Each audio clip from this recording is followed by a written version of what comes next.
Hello दोस्तों, मैं आप सबके बीच में एक लोकगीत सुनाने चल रही हूँ। कैसा लगा कमेंट में ज़रूर बताएं। फूलवा चुअई मोरे आंगनमा के बहोरई नदी। फूलवा चुअई मोरे आंगनमा के बहोरई नदी।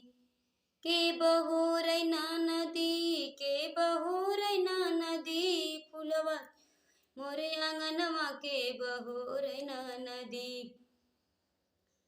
चारी महीना नदी गर्मी के दिनवा।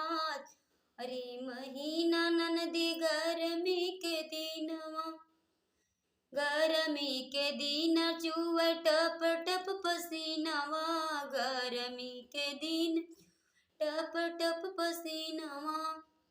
के डोलावै नदी, के डोलावै नदी। तोहरे बिनु बेनियवा के डोलावै नदी। तोहरे भैया बिनु बेनियवा के डोलावै नदी। फूलवा चुअई मोरे आंगनमा के बहोरई नदी। फूलवा चुअई आंगनमा के बहोरई नदी। चारी महीना नदी बरखा के दिनवा। चारी नदी बरखा के दिनवा। बरखा के दिन चुए टप टप बंगलवा। बरखा के दिन चुए टप टप बंगलवा। के छवावै नदी, के छवावै नदी। से छवावै नदी, के छवावै दी। तोहरे भैया बिनु बंगलवा के छवावै नदी।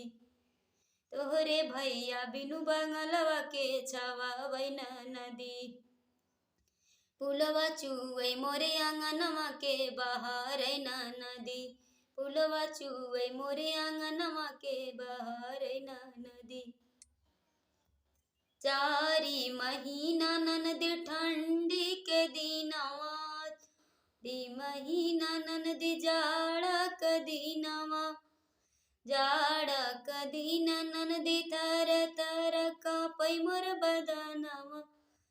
तर तर कापै नदी हमर बदनवा। के ओढ़ावै नदी, के ओढ़ावै दी। तोहरे भैया बिनु रजैया के ओढ़ावै दी। तोहरे भैया बिनु रजैया के ओढ़ावै नदी। फूलवा चुअई मोरे आंगनमा के बहोरई नदी। फूलवा चुअई मोरे आंगनमा के बहोरई नदी। के बहोरई नदी, के बहोरई नदी। फूलवा मोरे आंगनमा